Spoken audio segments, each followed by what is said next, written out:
Yokohama 99. Yep, that's the place. Whoa, not too shabby, guys.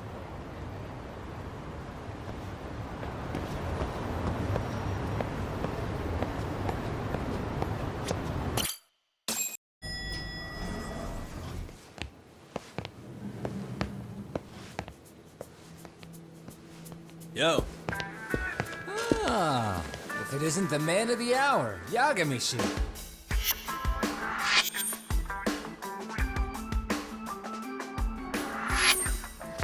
Gentlemen, welcome. How are you? This guy. First he falls off the radar. Now he's got this sweet office.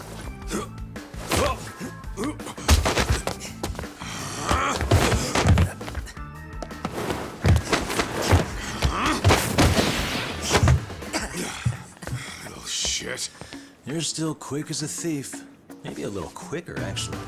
Well, I'd say thief isn't very fair. It was stealing. Oh, come on. You know I wasn't doing it to line my own pockets, right? We took from the powerful and gave to the powerless. It was altruism.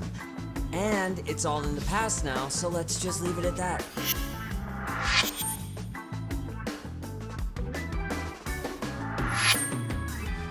The place is nice, though. It's kind of familiar, even. It should be. You're our inspiration, Yagami Detective Agency. You guys are the goal. For sure. So, how about you guys take a load off? If you're ready, I'll give you guys the briefing. Say what? A briefing, man? Let him go over what we know. I've actually got an agenda for today's meeting, too. An agenda? Just roll with it. Give him a chance. All the detective talk has made him go a little overboard. I'm sure it'll work itself out. It's all good.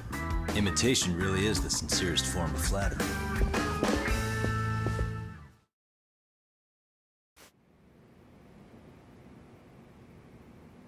To sum up why we called you, we've been seeing a major upward trend with these kinds of cases. What do you think? Care to take a wild guess? I'll give you a hint. It's not a problem you'd find in Kamurocho. So, it's specific to Yokohama? I know. It's gang warfare.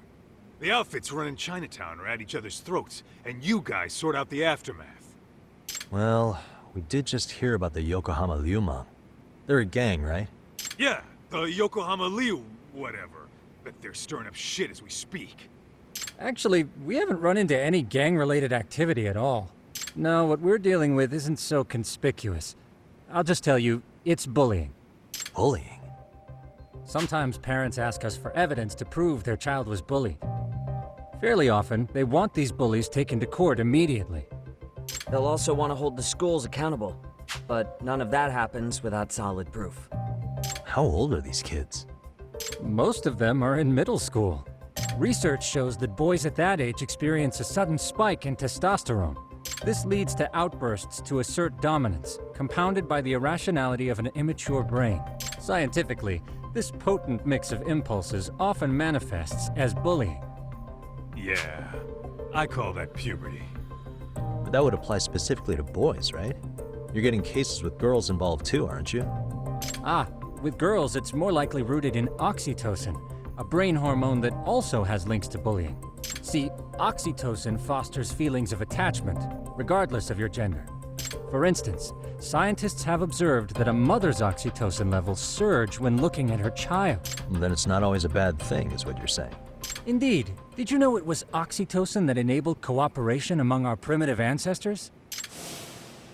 Ancient matriarchs were particularly vulnerable during childbirth, thus requiring communal support. So you could kinda say the survival and reproduction of our species was largely oxytocin at work.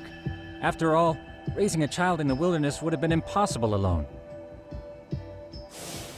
However, this intense social need bore a dark side.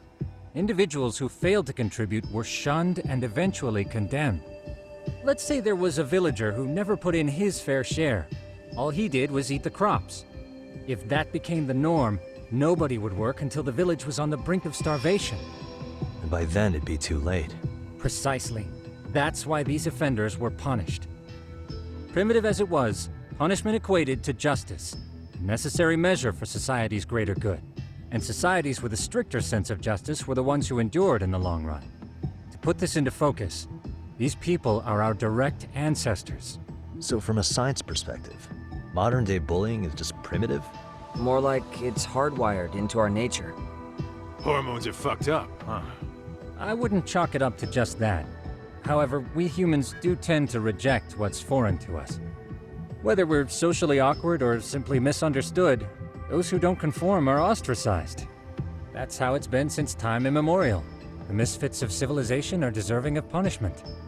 All over the world, no matter where or when.